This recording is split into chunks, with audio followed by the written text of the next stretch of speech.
লিটন, শান্ত, জাকের আলী, মেহেদী হাসান, মিরাজ সবাই বাসায় ফিরে গেছেন। আর এই বিশ্বকাপ সামনে আসছে। ফেব্রুয়ারি থেকে 1 মাস বিশ্বকাপ হবে।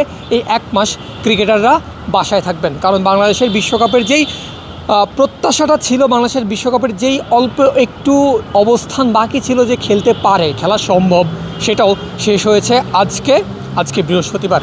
কারণ আইসিসি যেই আলটিমেটাম বাংলাদেশকে দিয়েছিল, সেই আলটিমেটাম অনুযায়ী 24 ঘন্টা টাইম বাংলাদেশ পেয়েছিল। সেই টাইমের পর বাংলাদেশ কী সিদ্ধান্ত নেবে, সেই সিদ্ধান্তটার আগেই যেই মিটিংটা ডেকেছিল ক্রীড়া উপদেষ্টার পক্ষ থেকে ক্রিকেটারদের সঙ্গে, ক্রীড়া উপদেষ্টা সেটা জানিয়ে দিয়েছেন যে ওই অবস্থান বাংলাদেশের আগেরটাই, যেটা আইসিসির সঙ্গে একেবারেই সাংঘর্ষিক, যে বাংলাদেশ বিশ্বকাপ খেলতে ভারতে যাচ্ছে না। বাংলাদেশ যদি বিশ্বকাপ খেলতে যায় সেটা হচ্ছে শ্রীলঙ্কা। কিন্তু ক্রিকেট শ্রীলঙ্কাও ইতিমধ্যে জানিয়ে দিয়েছে তারা বাংলাদেশের সঙ্গে গ্রুপটা চেঞ্জ করবে না, বা বাংলাদেশকে শ্রীলঙ্কাতে খেলতে গেলে বা তারা স্বাগত জানাবে না। অর্থাৎ একেবারেই পরিষ্কার যে বাংলাদেশ এই বিশ্বকাপে খেলতে যাচ্ছে না। এখানেই আসে একটা মজার টুইস্ট দর্শক। সাকিব আল হাসান বাংলাদেশের কিংবদন্তি, ক্রিকেট বিশ্বের কিংবদন্তি।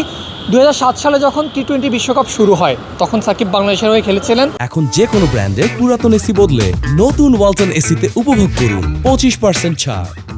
এরপর গত বিশ্বকাপের সময় আমরা দেখেছিলাম যে তুমুল আলোচনা হয়েছিল রোহিত শর্মা এবং সাকিব আল হাসান দুইজন মাত্র অ্যাক্টিভ ক্রিকেটার ছিলেন যারা সবগুলো টি-20 বিশ্বকাপ খেলেছেন ইতিহাসের। রোহিত শর্মা বিশ্বকাপের পরে কয়েক মিনিট পরে তিনি অবসর ঘোষণা দিয়েছেন, কিন্তু সাকিব আল হাসান এখনও দেননি। যদি সব ঠিকঠাক থাকতো, যদি তার সঙ্গে সাকিবের সঙ্গে রাজনৈতিক কোলাহল না থাকতো দেশের, তাহলে হয়তো বা সাকিব এই বিশ্বকাপে খেলতেন না। কারণ বাংলাদেশ বিশ্বকাপ খেলতে যাচ্ছে না, বাংলাদেশ বিশ্বকাপ খেলতে যাবে না। সাকিব দেশে নাই, সাকিব বাংলাদেশের ক্রিকেটে নাই। সাকিবকে ছাড়া বাংলাদেশ প্রথম বিশ্বকাপ খেলতে যেত, আসলে যাচ্ছে না। সাকিবও নাই, বাংলাদেশ প্রথম বিশ্বকাপ খেলতে যাচ্ছে না। বাসায় বসে বসে লিটন দাস আজকে যাওয়ার সময় তাকে গণমাধ্যম কর্মীরা জিজ্ঞেস করছিলেন, তিনি যখন গাড়িতে ওঠেন, যে কিছু অন্তত বলে যান যে এত বড় একটা মিটিং হলো। লিটন কিছুই বলেননি, শুধু বলছেন বাসায় যান। এই একটা কথা থেকেই অনেক কথা বোঝা যায় যে পুরো বিশ্ব যখন বিশ্বকাপ খেলবে, 19টা দেশ বিশ্বকাপ খেলবে, হয়তো বাংলাদেশের রিপ্লেসমেন্টে যেই শোনা যাচ্ছে স্কটল্যান্ডকে ডেকে আনা হবে 20 দলের কোটা পূরণ করার জন্য। 20টা দল যখন বিশ্বকাপ খেলবে, বিশ্বকাপের অনেক বড়, ক্রিকেট বিশ্বের অনেক বড় একটা স্টেক হোল্ডার বাংলাদেশ বিশ্বকাপ খেলবে না। দর্শক, বাংলাদেশ ভারতের সঙ্গে যেই নিরাপত্তা সংখ্যাটা, সেই নিরাপত্তা সংখ্যায় বাংলাদেশ বিশ্বকাপ খেলতে যাচ্ছে না, এই খবরটা আমরা সবাই জানি, এটা পুরনো খবর।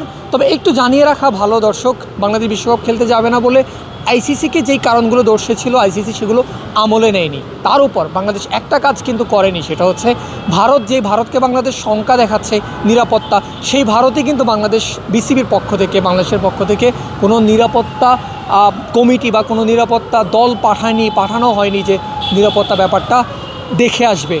তো এই ছিল টোটাল আজকের অনুমেয় ছিল। আগেই বলা হয়েছিল যে এরকম কিছুই আসতে পারে বাংলাদেশের পক্ষ থেকে অথবা ক্রীড়া উপদেষ্টার পক্ষ থেকে। তিনি বলেছেন ক্রিকেটাররা কি জানিয়েছেন সেটা তিনি জানাবেন না, কারণ তাহলে ক্রিকেটাররা মন খুলে কথা বলতে পারবে না। হয়তো ক্রিকেটাররা ভবিষ্যতে জানাবেন কি কথা হয়েছে ভিতরে, হয়তো ক্রিকেটাররা কখনোই মুখ খুলবেন না।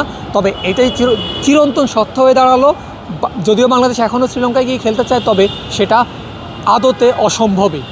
বিশ্বকাপ আসছে, তবে যেই বিশ্বকাপে বাংলাদেশ খেলছে না, প্রথমবারের মতো কোনো টি-20 বিশ্বকাপে বাংলাদেশ খেলছে না।